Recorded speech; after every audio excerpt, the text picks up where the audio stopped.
Bapak Ibu yang dikasih Tuhan, tahun ini visi Gereja Mawar Sharon yang Pastor Philip dapatkan ketika beliau berdoa adalah The Year of Vision and Dream, ya, Dream and Vision. Tak bolak-balik sendiri. The Year of Dream and Vision. Betul ya, Dream and Vision. Mimpi dan penglihatan, sampai jadi ragu saya. Ya, tahun mimpi dan penglihatan. Nah, Bapak Ibu, saya mengalami bukan karena saya salah satu hamba Tuhan yang melayani sebagai full timer di Gereja Mawar Sharon. Tapi saya tahu ketika saya memberi diri saya digembalakan, tertanam menjadi bagian dari gereja Tuhan. Bukan sekali lagi nggak ada hubungannya dengan full time atau nggak full time ya, pendeta atau bukan ya. Tapi setiap jemaat juga berlaku bagi Anda kalau Anda memberi diri untuk sungguh-sungguh tertanam dan digembalakan di dalam gereja ini. Saya tahu bahwa setiap kali Tuhan memberikan visi kepada gembala, itu berbicara mengenai apa? Gambaran besar atau menu besar. Rencana Tuhan, agenda Tuhan, apa yang Tuhan mau kerjakan juga dalam hidup kita. Ya kan, di kitab Mazmur dikatakan bahwa kita ini seperti pohon zaitun yang ditanam di tepi pelataran bait suci Allah yang menerima pertumbuhannya dari bait suci itu, dari setiap air yang mengalir dari dalam bait suci itu. Demikian juga jika Anda dan saya hari ini mengambil keputusan untuk digembalakan di dalam gereja ini gitu ya, menjadi murid bukan sekedar jemaat gitu ya, bukan sekedar pengunjung atau pendatang. Saya yakin bahwa ketika Tuhan menyampaikan visi tahun ini, The Year of Dream and Vision, tahun mimpi dan penglihatan, banyak sekali dalam khotbah di waktu Natal yang lalu Pastor Philip menyampaikan itu sudah kisi-kisi sepanjang tahun ini. Bulan Maret ini juga itu mengambil tema bulanannya adalah memegang erat perjanjian Tuhan dalam hati. Itu adalah khotbah Natal yang ibadah keberapa saya lupa gitu ya. Tapi itu sudah kisi-kisinya sepanjang tahun ini. Nah, saya yakin juga Bapak Ibu sekali lagi itu juga yang akan Tuhan kerjakan dalam hidup Anda dan saya. Saya sendiri ngalami Bapak Ibu, tahun ini apa yang Tuhan sampaikan kepada saya secara pribadi tidak jauh-jauh dari agenda besar yang Tuhan mau kerjakan, yang Tuhan sudah nyatakan di dalam gereja ini. Amin. Nah, saya nggak bisa cerita secara detail, tetapi saya selalu mendapatkan konfirmasi Bapak Ibu setiap kali gembala menyampaikan visi tahunan apa. Karena kita semua punya persekutuan dengan Tuhan ya, bukan aneh-aneh, bukan ngeroh, tapi selalu inline, selalu selaras. Nah, Tuhan juga menyatakan kepada saya, ada satu kali saya menerima sebuah pengalaman rohani, saya nggak akan ceritakan detailnya, tetapi di dalam sebuah ibadah di bulan Desember kalau nggak salah, sebelum visi itu disampaikan di tahun ini, ada sebuah pengalaman rohani yang ketika saya alami itu, saya tahu Tuhan sedang berbicara inline dengan The Year of Dream and Vision. Singkat saja saya ingin bagikan kepada Anda Bapak Ibu yang dikasih Tuhan. Ada sesuatu message yang saya tangkap secara pribadi, tapi barangkali ini juga akan bisa membangun kehidupan Bapak Ibu sekalian. Yang pertama Bapak Ibu, ini belum masuk ke khotbahnya ya, tetapi tahun ini pesan sederhana. Rencana Tuhan itu jauh lebih tinggi dari segala rencana dan pikiran Anda dan saya. Ya, tahun ini Tuhan tuh punya rencana yang luar biasa untuk hidup Anda dan saya. Ya, itu masih kita semua belum tahu dengan jelas bentuknya apa. Tapi hari ini tangkap dengan iman, Tuhan punya rencana yang luar biasa atas hidupmu. Dan rencananya, rancangan itu lebih tinggi dari apa yang bisa kita pikirkan. Tahun ini izinkan bahkan interupsi ilahi terjadi atas hidupmu. Jangan pegang kuat-kuat apa yang jadi agendamu pribadi saat Tuhan menyatakan kehendaknya. Di ibadah yang pertama tadi saya sampaikan bahwa Yesaya 55 berkata, sejauh langit dari bumi, demikian bedanya rencana rancangan Tuhan dengan rancangan kita, pikiran Tuhan dengan pikiran kita. Kita hidup cenderung hanya lihat hari ini, problem saat ini. Tapi rancangan Tuhan, janji Tuhan atas kita itu bahkan sampai kepada generasi anak cucu kita. Tuhan itu kalau mau memberkati hidup kita, berkatnya itu sampai tak terbatas ya. Bukan hanya kita, tapi keluarga kita, bahkan keturunan kita. Tuhan mau ikat janji. Ya, kasihnya itu sempurna. Kita cuma peduli hari ini, problem kita hari ini. Tapi Tuhan mengasihi kita dengan kasih yang kekal. Yang kedua Bapak Ibu, tahun ini kalau Anda dan saya mau ikut turut kehendaknya, rencananya, maka Tuhan akan memampukan kita melakukan bahkan hal-hal yang di luar natur Anda. Kita semua punya keterbatasan ya Bapak Ibu ya. Saya ini mungkin gak berbakat di area tertentu, gak pinter, gak punya pengetahuan di satu area, gak pernah punya pengalaman. Tapi kalau tahun ini Tuhan bilang, Lipi masuk ke sana, selama itu adalah kehendak Tuhan, Bapak Ibu ikut, turut ya, don't say no gitu ya. Kenapa? Karena Tuhan janji. Tuhan akan mampukan kita bahkan melakukan hal yang di luar natur kita. Dia akan berikan fasilitas dan kapasitas. Kalau saya bilang fasilitas, pikirannya jangan hijau dulu ya, matanya jangan hijau dulu. Wih, fasilitas, mobil mewah, rumah megah, bukan itu. Tapi artinya kalau kita berkata ya kepada rencananya, Anda merasa tapi aku gak bisa ini, gak bisa itu, aku gak punya ini, gak punya. Anda melihat keterbatasan, Tuhan akan menyediakan fasilitas yang Anda butuhkan. Semuanya akan diprasaranai, apa ya bahasanya, kok susah banget. Tuhan akan menyediakan prasarana yang kita perlukan untuk kita bisa berada dalam jalur dan rencananya dan kehendaknya. Amin. Untuk itu, jika Anda merindukan, jika Anda mau, yang ketiga adalah pastikan satu hal ini, beri hidupmu sepanjang tahun ini dipimpin oleh Roh Kudus. Baru Anda akan bisa mengalami yang namanya the year of vision and dream comes true. Baru Anda akan bisa mengalami segala kekayaan yang Tuhan sediakan di tahun ini. Bahwa Tuhan sungguh-sungguh mau melakukan pekerjaan yang besar dalam hidupmu. Amin.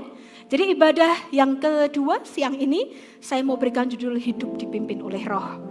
Ya, sesuai dengan butir yang ketiga yang saya tangkap secara pribadi tadi. Nah, seperti apa sih Bapak Ibu sebuah kehidupan yang dipimpin oleh Roh? Kita sering kali kan ya ngomong satu sama lain, ya kamu nih hidupnya harus dipimpin oleh Roh Kudus, biarkan Roh Kudus yang memimpin hidupmu. Nah, sekarang kita mau bedah, kayak apa sih kehidupan yang dipimpin oleh Roh itu? Apa setiap saat, setiap waktu kita berbahasa roh terus? Apa dikit-dikit kita Roh Kudus, yang kayak apa? Apakah berdoa terus di kamar, gak keluar-keluar? Ataukah di gereja terus sepanjang hari? Seperti apakah kehidupan yang dipimpin oleh Roh Kudus? Nah, hari ini kita mau belajar bersama-sama. Untuk kita mengerti hal ini, saya mau beritahukan Bapak Ibu, ada 5 checklist area dalam hidup Anda dan saya yang perlu kita cek, perlu kita perhatikan untuk melihat apakah saya ini hari ini sebagai orang Kristen, murid Tuhan di Gereja Mawar Sharon ini, entah Anda CGL, coach atau Anda member, pokoknya pelayan Tuhan. Apakah hidupku ini sebagai orang tanda petik pengikut Kristus, orang Kristen, orang yang gak asing dengan gereja, apakah hidupku ini sungguh-sungguh dipimpin oleh Roh Kudus atau tidak? Ada 5 checklist area. Kita buka bersama-sama Roma pasal 8 ayat sepanjang khotbah ini tema besar kita ayat umumnya akan diambil dari kitab Roma pasal yang ke-8 gitu ya. Nah, kita akan baca beberapa ayat, kita akan belajar seperti apa sih kehidupan yang dipimpin oleh Roh. Berapa banyak jemaat Tuhan tempat ini yang rindu hidupnya dipimpin oleh Roh Kudus? Anda rindu hidupnya dipimpin oleh Roh atau dipimpin oleh daging? Ayo. Rindu dipimpin oleh Roh Kudus ya. Nah, ada beberapa checklist yang bisa kita perhatikan. Yang pertama, checklist area pertama yang Anda harus uji adalah cek area pikiran. Ya, kita lihat Roma pasal yang ke-8. Saya akan bacakan untuk Anda dari mulai ayat yang pertama. Demikianlah sekarang tidak ada penghukuman bagi mereka yang ada di dalam Kristus Yesus. Roh yang memberi hidup telah memerdekakan kamu dalam Kristus dari hukum dosa dan hukum maut. Sebab apa yang tidak mungkin dilakukan hukum Taurat karena tidak berdaya oleh daging, telah dilakukan oleh Allah dengan jalan mengutus anaknya sendiri dalam daging, yang serupa dengan daging, yang dikuasai dosa karena dosa. Ia, yaitu Yesus, telah menjatuhkan hukuman atas dosa di dalam daging, supaya tuntutan hukum Taurat digenapi di dalam kita, yang tidak hidup menurut daging, tetapi menurut roh. Ayat yang kelima, sebab mereka yang hidup menurut daging, memikirkan hal-hal yang dari daging. Mereka yang hidup menurut roh memikirkan hal-hal yang dari roh. Checklist pertama untuk menguji apakah hidup Anda sebagai orang percaya umat tebusan Allah dipimpin oleh roh atau dipimpin oleh yang lainnya. Yaitu yang pertama adalah area pikiran. Bapak Ibu semua saat ini sembari mendengarkan firman Tuhan, Anda bisa sambil evaluasi diri. Selama ini pikiranku ini pikiran yang kayak apa? Ya, uji dan evaluasi pikiran demi pikiran yang memenuhi pikiran Anda itu sumbernya apa? Sumbernya dari daging atau jiwa? Sumbernya apakah pikiran yang sesuai dengan kebenaran firman Tuhan atau tidak? Jika sumbernya adalah daging Bapak Ibu, maka biasanya pikiran-pikiran yang memenuhi pikiran Anda itu biasanya akan menuntun kepada dosa. Atau kepada perkara-perkara yang sia-sia. Pikiran-pikiran jahat, pikiran-pikiran buruk, pikiran sia-sia, pornografi, percabulan, pikiran untuk mencuri, pikiran untuk jahatin orang, pikiran untuk bohong, pikiran untuk nipu. Semua pikiran yang Anda pikirkan setiap hari, kalau itu isinya yang dipenuhinya gimana ya caranya ya supaya aku bisa bohong gak ketahuan. Nah itu berarti pikiran daging. Sumbernya daging. Karena selalu menuntun kepada dosa. Kalau pikiran Anda penuhnya dengan pornografi yang rusuh-rusuh gitu ya, yang kotor-kotor.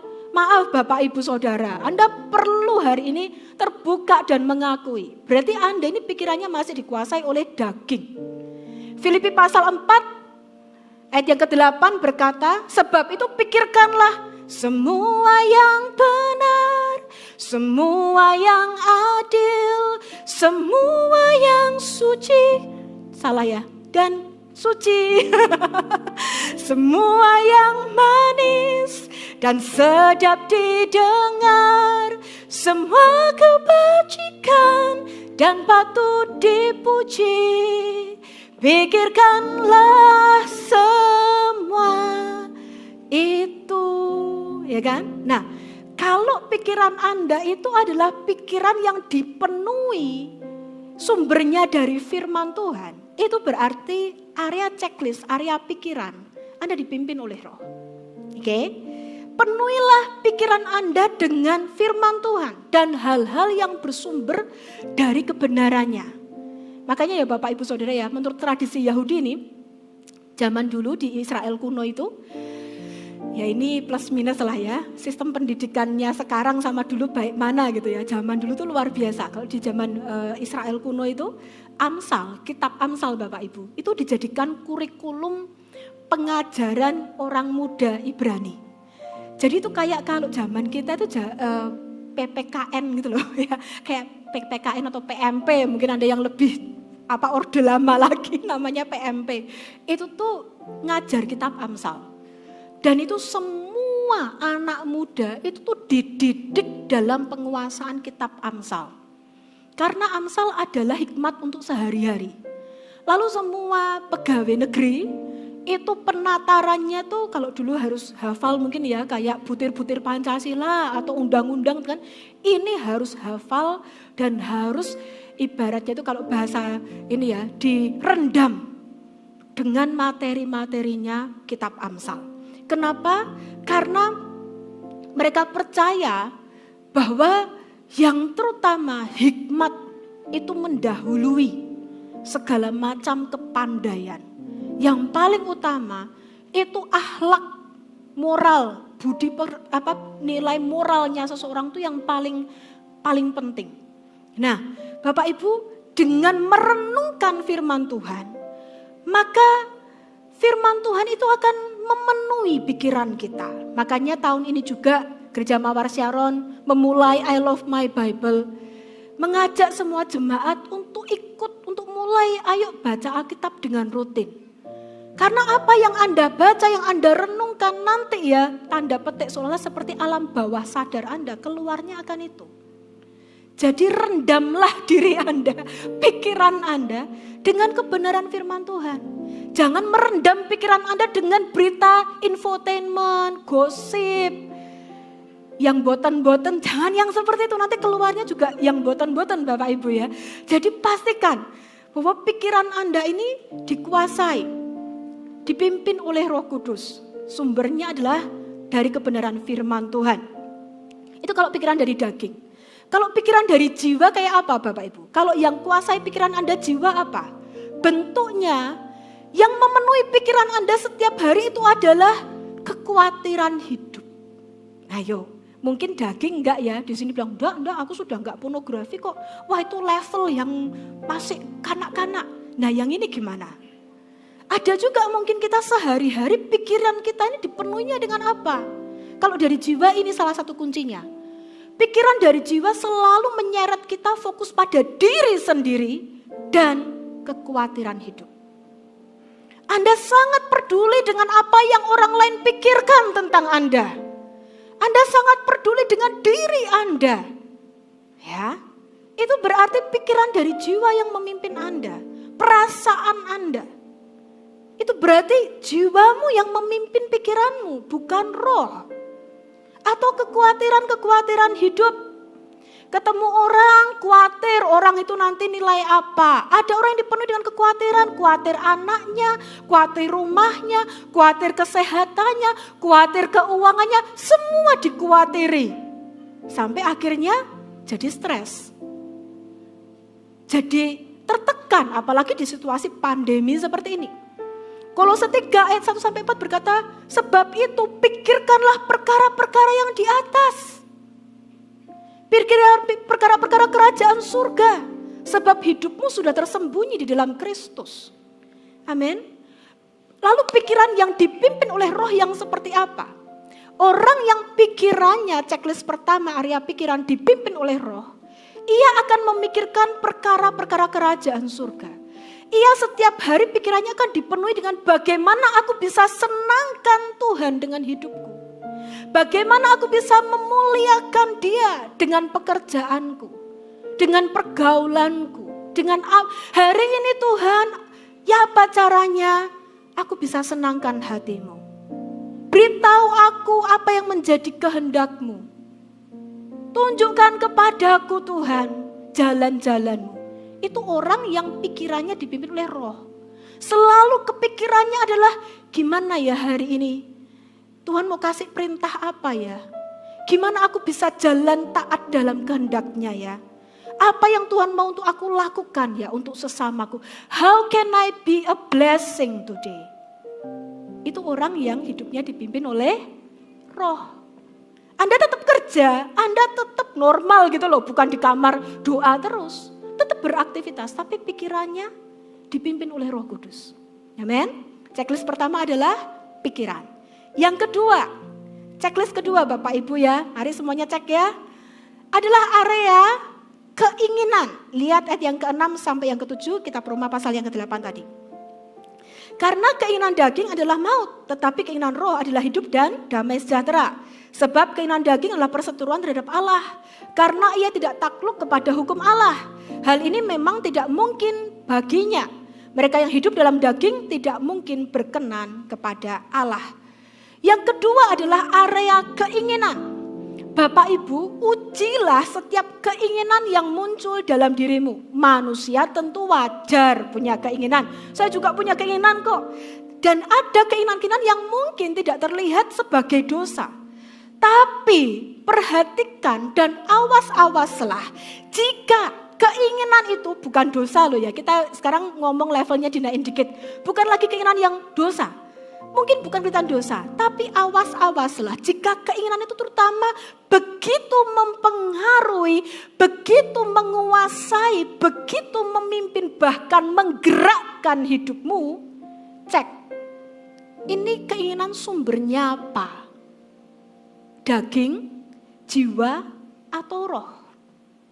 Oke, ya. Kan ada tuh orang yang hidupnya tuh digerakkan, dikuasai oleh keinginannya. Jadi kita perlu ngecek, keinginannya ini sumbernya benar enggak? 1 Yohanes pasal 2, kasih batas di Roma pasal 8, 1 Yohanes pasal 2, ayat 16 sampai 17 berbunyi demikian, Bapak Ibu dikasih Tuhan. 1 Yohanes pasal 2 ayat 16 sampai 17.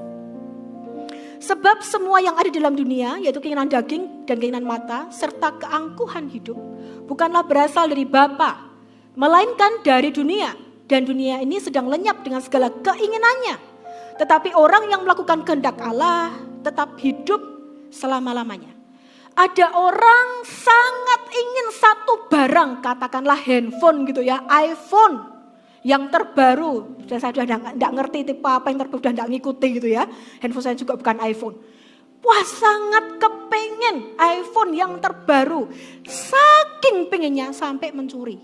Itu artinya keinginannya menguasai, dia menggerakkan. Daud sangat mengingini Batsheba sampai berzina dan membunuh. Ada orang sangat ingin sukses dalam karir dan pekerjaannya sampai prioritasnya terbalik-balik. Tuhan dan keluarga enggak lagi diperhatikan. Ada orang sangat ingin, pokoknya apa tuh boleh wes kepengen gitu loh ya.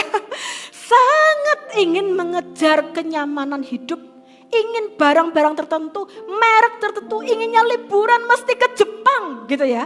Sampai apa? Hutang sana sini, pinjem online, nyolong, mencuri, nipu, gali lubang, tutup lubang.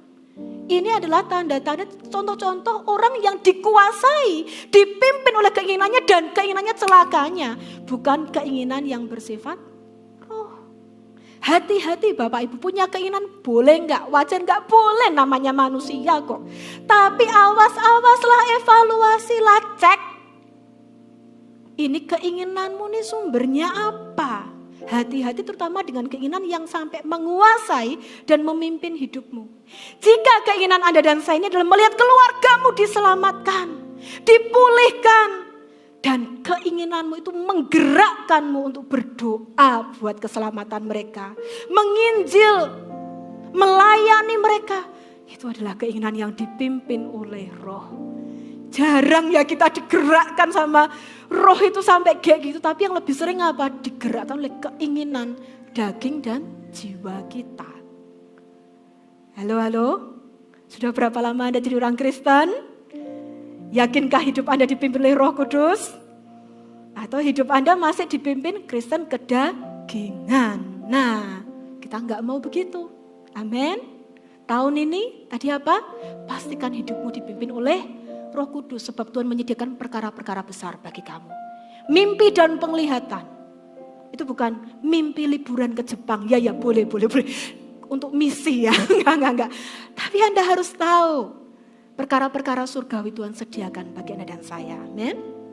Yang ketiga, checklist ketiga yang harus kita cek dalam hidup kita adalah area perbuatan. Lihat ayat yang ke-13, kembali kepada kitab Roma. Pasal yang ke-8 ayat yang ke-13. Sebab jika kamu hidup menurut daging, kamu akan mati. Tetapi jika oleh roh kamu mematikan perbuatan-perbuatan tubuhmu, kamu akan hidup. Bapak Ibu, ujilah hari ini setiap buah perbuatan, respon dan tindakan hidupmu. Galatia 5 ayat 19 sampai 23 sudah ngelis gitu ya. Nanti Anda bisa buka sendiri di rumah. Galatia 5 ayat 19 sampai 23. Sebab perbuatan daging sudah nyata. Kecemaran, hawa nafsu, percabulan, penyembahan berhala, sihir, perseteruan, perselisihan, iri hati, amarah, kepentingan diri sendiri, percideraan roh pemecah. Semuanya ya, kedengkian, kemabuan, pesta pura dan semuanya itu adalah perbuatan-perbuatan daging. Bapak Ibu, evaluasi dengan jujur. Anda udah jadi orang Kristen, udah bertobat, udah lahir baru, udah dibaptis, dipenuhi Roh Kudus, ya kan? Pelayanan, tapi mari uji dengan jujur, evaluasi, jangan takut evaluasi diri sendiri Bapak Ibu. Ya, orang pertama yang harus kita evaluasi adalah diri kita sendiri. Mari awas-awasi hidupmu dan hidupku. Seperti apa perbuatan kita? Perbuatan itu tuh hasilnya tuh perbuatan yang betul-betul adalah buah dari roh atau dari daging atau jiwa. Tanda orang dipenuhi Roh Kudus, hidupnya pasti dalam pertobatan. Satu kali sampai Tuhan Yesus itu ngomong dengan sangat tegas kok. Tuhan Yesus atau Yohanes Pembaptis ya, saya lupa ya, nanti cek ya, Matius pasal 3 ayat 8 sampai 11 itu. Dikatakan seperti apa? Waktu Yohanes Pembaptis lihat orang Farisi, hai ular beludak, gitu ya. Kamu menyangka apa? Kamu ini selamat karena kamu keturunan Abraham. Tuhan itu loh bisa ciptakan keturunan Abraham dari batu. Tapi sesungguhnya camkanlah hal ini. Pohon yang baik tidak mungkin menghasilkan buah yang buruk. Jadi hasilkanlah buah sesuai dengan pertobatan. Jadi Bapak Ibu mengevaluasi diri dalam hal tindakan, tingkah laku, perbuatan. Is a must, itu harus. Sebelum orang lain tegur kita, alangkah baiknya kalau kita ini bisa evaluasi diri, berkaca sendiri. Aku orang Kristen, ke gereja. Aku ini pelayanan. Tindakan, tingkah laku, perbuatanku kayak apa ya? Masih suka gosip? Masih suka gegeran? Menikmati gegeran? Berselisih? Bertengkar? Mencuri? Berbohong, merokok, pesta pora, kemabukan, judi, berzina. Bapak Ibu, Alkitab sendiri yang berkata untuk Anda dan saya, bukan saya ya, ini Alkitab. Hai ular beludak, hasilkanlah buah sesuai dengan pertobatan. Sebab pohon yang baik tidak mungkin menghasilkan buah yang buruk. Itu firman Tuhan ya Bapak Ibu ya. Habis ini jangan ada yang marah sama saya ya, saya cuma menyampaikan firman Tuhan. Oke? Tapi harus siap Bapak Ibu, evaluasi diri. Yang keempat, checklist keempat, untuk melihat apakah Anda seorang Kristen yang dipimpin oleh Roh Kudus, ataukah hari ini mungkin Anda bisa berbahasa roh, tapi hidup Anda tidak dipimpin oleh Roh Kudus. Tapi masih dipimpin oleh kedagingan Anda atau jiwa Anda. Yang keempat adalah area perasaan atau emosi. Lihat ayat yang ke-15, Bapak Ibu yang dikasihi Tuhan. Roma pasal 8 ayat 15. Sebab kamu tidak menerima roh perbudakan yang membuat kamu menjadi takut lagi. Tetapi kamu telah menerima roh yang menjadikan kamu anak Allah. Oleh roh itu kita berseru, ya Aba, ya Bapa. Bapak Ibu yang dikasihi Tuhan, banyak orang hari ini hidup dikuasai dan dipimpin oleh perasaannya. Perasaan takut, perasaan cemas, perasaan putus asa, perasaan kecewa, perasaan tidak berharga, perasaan marah. Bapak Ibu jangan biarkan perasaan-perasaan itu memimpin, menguasai, dan mempengaruhi kehidupanmu. Yang pertama, firman Tuhan aja bilang, orang benar hidup oleh iman, bukan oleh perasaan. Orang benar hidup dipimpin oleh iman, bukan dipimpin oleh perasaan. Dan lebih lagi, orang yang hidupnya dipimpin oleh Roh Kudus, hatinya akan dipenuhi dengan damai sejahtera. Amin. Keberanian, sukacita, sehingga emosi atau perasaannya pun sehat, healthy. Saya nggak bilang bahwa kita kemudian kalau dipenuhi Roh Kudus kita nggak bisa marah, kita nggak bisa merasa sedih, kita nggak bisa merasa putus asa, bisa. Tapi kita tidak mengizinkan perasaan itu memimpin kita. Amin. Kita nggak izinkan perasaan itu lebih lanjut. Bahasa Surabayanya gelibet keadaan kita, lalu kita jadi orang linglung. Akhirnya kita marah-marah sama semua orang. Kita merusak banyak hubungan. Kita stres, kita tertekan, kita nggak bisa kerja. Itu namanya orang sudah nggak sehat. Karena hidupnya dikuasai, dipimpin, dikendalikan oleh perasaannya. Nah, ini para ibu-ibu, kaum wanita, kaum hawa mohon perhatian. Attention gitu ya. Termasuk saya. Para wanita terutama ya, yang sering kali perasaannya lebih dominasi atau lebih banyak main. Satu, sudah nggak sesuai firman Tuhan. Hidup kita tidak dikuasai oleh perasaan. Hidup kita harus hidup orang benar itu oleh iman. Tapi yang kedua, lebih lanjut. Orang yang dipimpin oleh Roh Kudus, perasaannya dipenuhi dengan hal-hal yang diberikan oleh Roh Kudus itu apa? Damai sejahtera, kebenaran, sukacita. Kalau Anda merasa takut, ibu-ibu, bapak-bapak juga, jangan dituruti, jangan dinikmati. Firman Tuhan berkata, sebab oleh roh itu kamu tidak menerima roh perbudakan yang membuat kamu jadi takut lagi.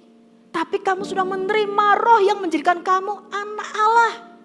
Yang membuatmu punya keberanian berseru, Tuhan engkau Bapakku.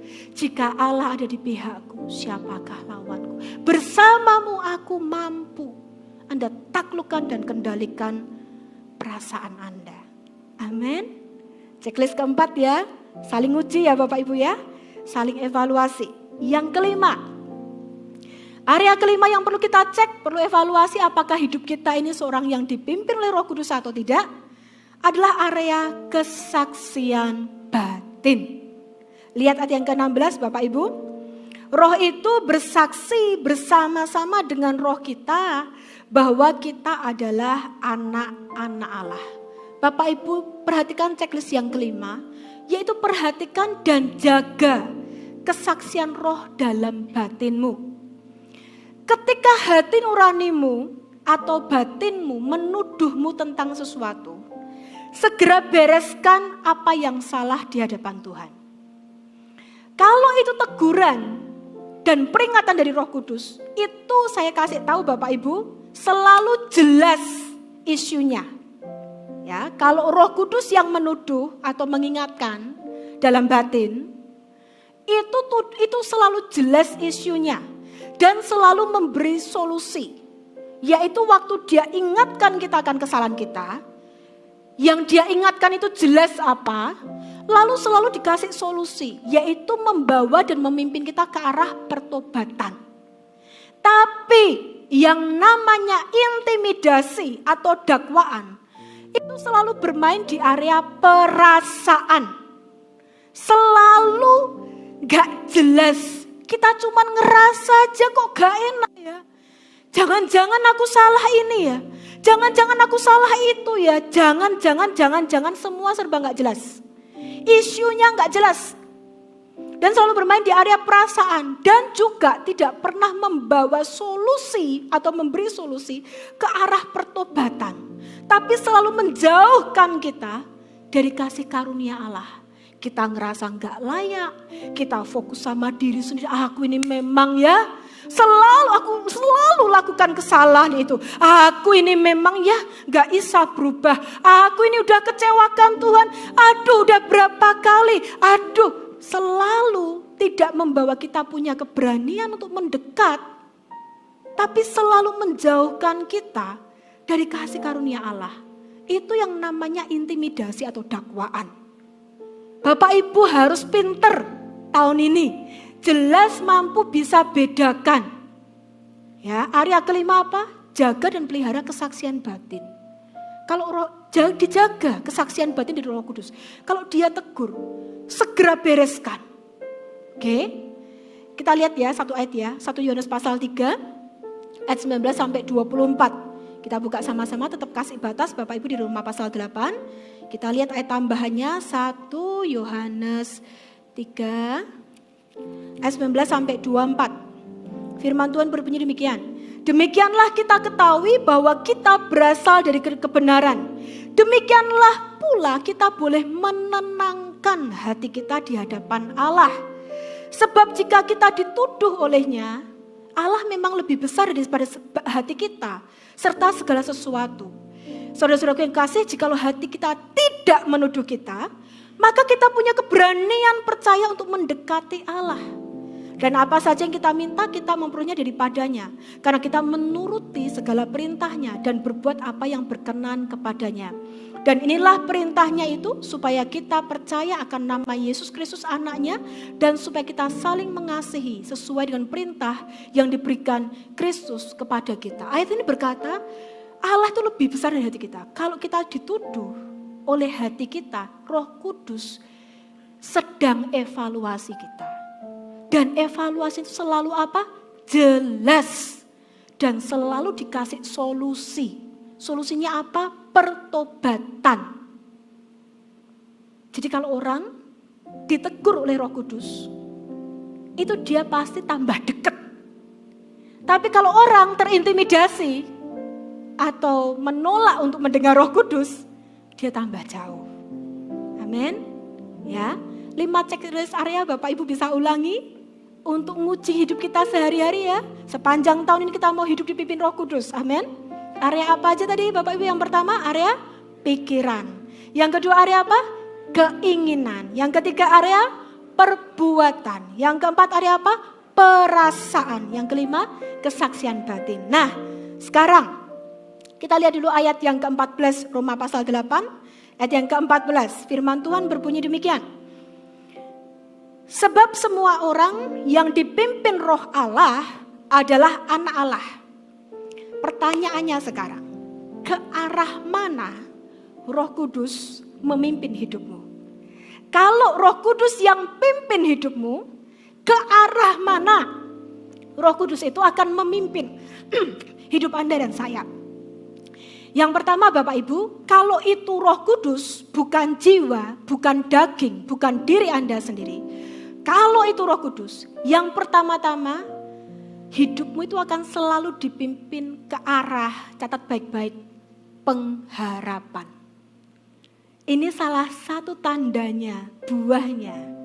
Kalau hidup Anda dan saya dipimpin oleh Roh Kudus, hidupmu akan selalu dibawa ke arah yang namanya pengharapan. Lihat ayat yang ke-18, Roma pasal 8. Sebab aku yakin bahwa penderitaan zaman sekarang ini tidak dapat dibandingkan dengan kemuliaan yang akan dinyatakan kepada kita. Perikopnya berjudul pengharapan anak-anak Allah.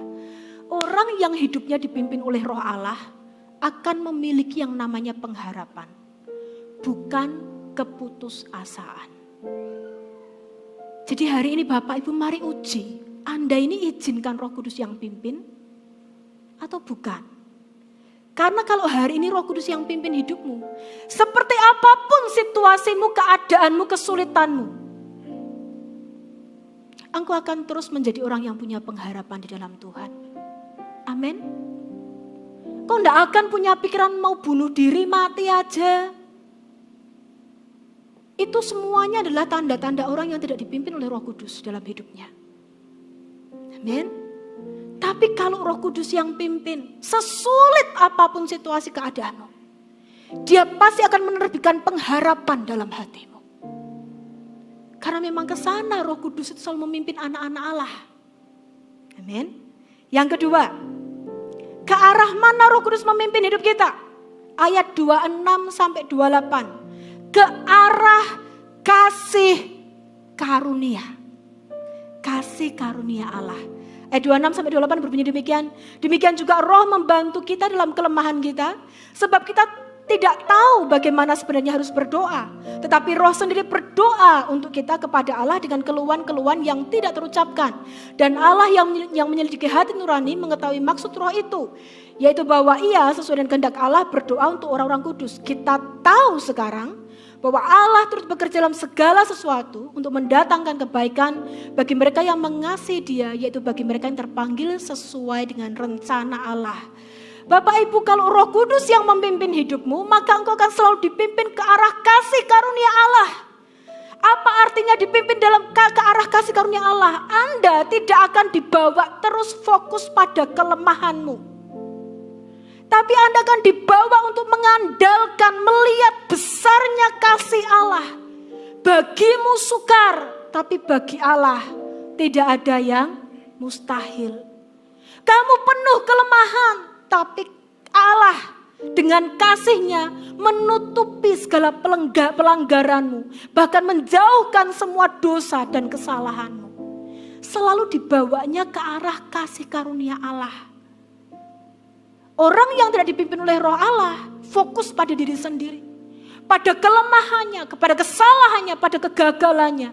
Orang yang dipimpin oleh Roh Kudus diberikan keberanian untuk mendekat ke tahta kasih karunia Allah. Mintalah, maka akan kuberikan kepadamu. Ketoklah, maka pintu akan dibukakan. Carilah, maka engkau akan mendapat. Selalu didorong, diberikan keberanian untuk mendekat kepada Tuhan. Amin. Dan semakin mengandalkan Roh Kudus sepenuhnya. Semakin mengandalkan Tuhan, aku enggak mampu, tapi Engkau mampu. Tuhan, aku enggak tahu, tapi Engkau tahu. Semakin mengandalkan Tuhan, Karena semakin tahu di luar Tuhan, aku gak bisa berbuat apa-apa. Amin. Ke arah itu Bapak Ibu. Kalau Roh Kudus yang pimpin hidupmu. Tapi kalau bukan Roh Kudus hari ini, Anda penuh dengan diri Anda sendiri. Tapi aku ini gini. Aku ini gagal, selalu fokus. Tadi putus asa terus. Fokusnya ke diri sendiri terus soalnya. Men. Yang ketiga, ke arah mana Roh Kudus memimpin hidup kita? Ayat 29, ke arah kehidupan yang semakin serupa dengan Kristus. Sebab semua orang yang dipanggilnya dari semula, mereka juga ditentukannya dari semula untuk menjadi serupa dengan gambaran anaknya. Yaitu supaya anaknya itu menjadi yang sulung di antara banyak saudara. Kalau Roh Kudus yang pimpin hidup Anda dan saya, kita akan dibawa makin hari makin bertumbuh, makin serupa dengan Kristus. Kita akan semakin orientasinya itu mengasihi Tuhan dan sesama. Bukan fokus pada diri sendiri. Tahun ini Bapak Ibu, bersediakah Anda mengizinkan Roh Kudus yang pimpin hidupmu? Roh Kudus gak mungkin ambil dengan paksa kendali kehidupanmu. Kecuali Anda dan saya menyerahkannya, mempersilahkannya, memintanya Roh Kudus pimpin. Seringkali kita nyanyi, peganglah tanganku Roh Kudus setiap waktu. Ya kan? Seringkali kita nyanyikan lagunya. Tapi dalam hidup sehari-hari, kita masih mempertahankan perasaan kita yang pimpin. Pikiran kita yang pimpin.